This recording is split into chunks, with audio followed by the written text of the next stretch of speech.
think this is the beginning of a beautiful friendship.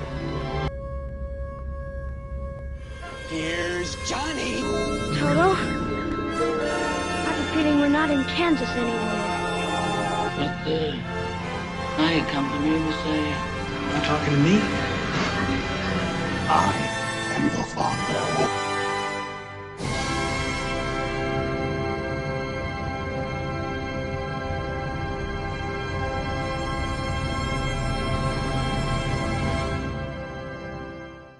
Let's move on to a movie now that's one of the most brilliant, weird, and unusual American documentary films I've seen in a long time. Esta semana se estrena en México la cinta Life Itself, basada en el libro homónimo que explora la vida de Roger Ebert, uno de los críticos de cine y voces culturales más influyentes en Estados Unidos. Tuvimos la oportunidad de platicar con Steve James, director de esta cinta, quien nos contó algunos detalles en la entrevista exclusiva sobre este film. Roger Ebert, right beyond the Valley of the Dolls. Hi, Steve. Hello. Hi, how are you? Good, how are you? Fine, thank you. Well, thank you very much for your time. Okay, my first question is, obviously, as a director and as a film director with documentaries, why your subject was Roger Ebert? Well, I've known Roger professionally for for 20 years. I met him when he first championed Hoop Dreams. We both live in Chicago. I always felt that he was a very important film critic for many people, particularly independent filmmakers and particularly documentary filmmakers. So, you know, when the opportunity came along to possibly adapt his memoir into a film, I read the memoir and I was just really taken with it too. I think if I hadn't been fascinated with his life journey, you know, that wasn't just about him being a film critic, I don't know that I would have done the film. I think I was really taken with this incredible sort of life he'd lived, and that's what really ultimately motivated me to want to tell the story of his story, as well as try to, you know, indicate his importance to film. I saw the film. Congratulations, really. I'm a film critic, so you make me cry, you make me laugh, you make me mad. From my point of view as a film critic, every film critic has, I don't know, I don't want to call it enemies, but angry people. Is there any angry people with Roger that doesn't want to give you an interview, for example? Well, you know, I don't know that there are, I mean, I didn't know of film critics who were angry at Roger in the sense that, I mean, there's certainly professional jealousies. Yes.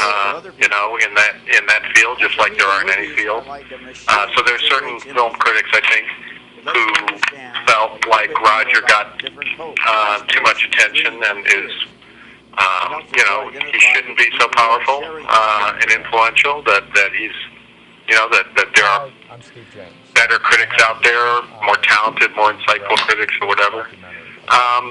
You know, I probably could have maybe found a critic like that to talk. I think it would have been very hard. I think it would have been hard for such a critic to want to go on the record and be that transparently critical in that way. Now, I did interview Jonathan Rosenbaum. Yes. Here in Chicago, and he certainly is critical of Roger and critical of the show, and critical of some of the influence of the show. He was certainly, you know, he was certainly not a fan of what he perceived to be the show's influence. And Richard Corliss, even though Richard admired Roger in many ways and was actually friends with Roger, it didn't stop him from writing that very critical piece in Film Comment that created a back and forth between he and Roger about the influence of the show.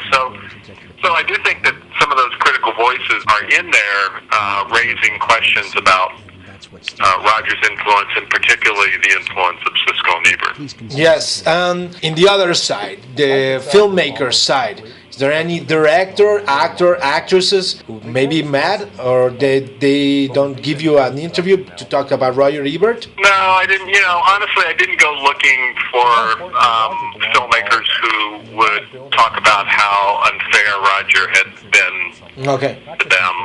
And again, I didn't really look. I think it would have been a tough interview to get someone to do. Honestly, because I think that, which is not to say that filmmakers like Scorsese, who talks about being criticized for color of money, it's not that filmmakers who admire Roger didn't also end up on the wrong side of some reviews from him Yes. from time to time. But, you know, here's the thing. When I set out to make the film, I wouldn't have done the film if I didn't want it to ultimately be an admiring portrait of him. Because, frankly, I wouldn't have been interested in making that film because Roger, I am a filmmaker who had benefited from Roger's criticism greatly over the years. You know, for me to go out and do a biography of him where I try to knock him down a few notches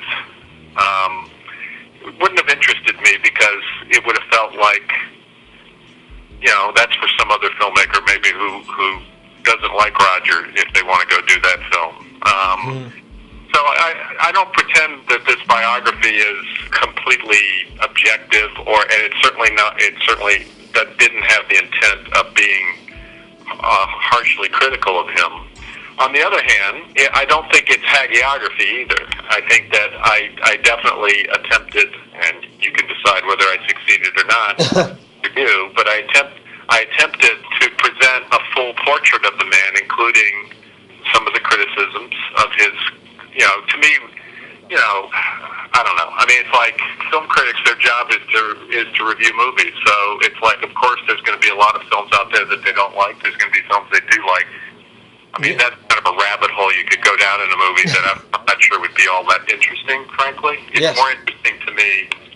It's more interesting to me to hear whatever critiques of Roger there are of his influence, like of the show, or of his, you know, personality, that he could be overbearing or know-it-all or stubborn. You know, I mean, those are the qualities that he displayed, certainly, and particularly with his relationship with Gene Siskel.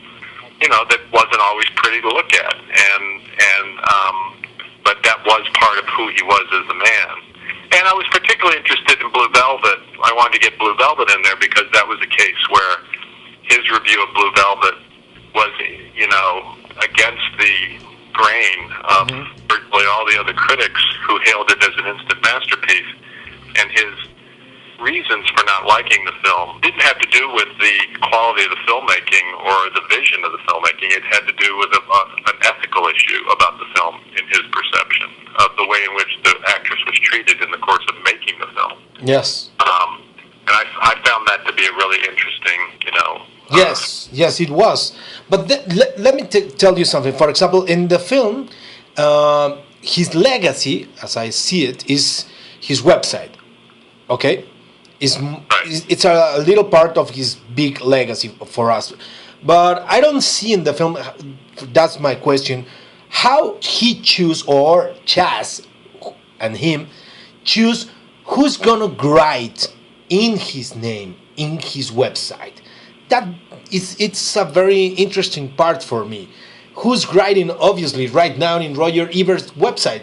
Did he choose who's going to write? It has to be his style? I don't know. Well, no one is writing, of course, under his name. It's just that he has a website that's called RogerEbert.com. Yes. But, you know, the people who are writing for that site now are all critics, you know, who write in their own name, but they just write for his site. And, yeah, I mean, I think there are a number of talented and diverse voices at the website, which I think was something that was important to Roger. Roger wasn't precious about film criticism. He, of course, loved his own voice and loved to write his own reviews, and you know. But he also, throughout his career, despite his power, he used it, I think, in a rather progressive way to help advance film criticism on behalf of writers who didn't have that power, anywhere close to that power. I mean, I didn't know this at the time I made the movie. If I did, I would have put it in the movie. But Roger was instrumental in getting the studios to take internet film critics serious, and allowing them to come into screenings. They at one time were barring internet-only critics, saying that they weren't real film critics, and Roger said that's ridiculous. So, I think that's one of the things that's interesting and complicated about Roger is that for all his hubris and for all his power, and the fact that I think he on some level very much enjoyed his power as a film critic, he also was a generous person in terms of with other critics, and a lot of critics will tell you this, that he was one of the more generous film critics in terms of extending gratitude or acknowledging when they wrote a great review. He would write them and say that was a great review you wrote, or getting unheard voices out there. Yes. My last question: how does it feel? Well, me as a film critic, as I told you, I love the film, but how does it feel that it doesn't go with any nomination in the Oscar? How do you feel about that? You mean that this film wasn't nominated? Yes. Oh. Come on. Well, I don't know. I'm not the one to ask. I mean, there were certainly expectations that the film was going to be nominated, and it didn't happen. But it didn't happen for Hoop Dreams. It didn't happen for another film that a lot of people thought was going to get nominated of mine called The Interrupters that didn't even get shortlisted, and Roger was very unhappy about that. He wrote about that when that didn't happen a few years ago. I don't know. It's I can't. I don't really have an explanation. Maybe people felt like the film was got too much attention already. It certainly was a film that got written about quite a bit, and film critics, by and large, very much embraced the movie, and maybe people felt like, that's just film critics promoting one of their own. I don't know. Who knows? Who knows? I'm very proud of the movie. I felt like the stakes were quite high in making a film like this, especially once Roger passed away in the middle of it, that it was very important that this film get it right in terms of portrayal of who this man was and his significance and what made him so important to so many people. And his importance was about more than just his writing. It was once he went to the internet and started to write about other things besides film. There were a lot of people that just loved to engage in dialogue with him on his website. And of course, the courage of his story and the dealing with the cancer was very important to me to tell. And obviously it did so in the movie. So, I'm very happy with the film we made, and it got lots of love, and a lot of people were moved and entertained by it. And I think that's certainly enough for me. I think that would have been enough for Roger. Yes. Thank you very much, Steve. Really, really thank you for making this film. Sure, thank you. Enjoyed talking. Thank you.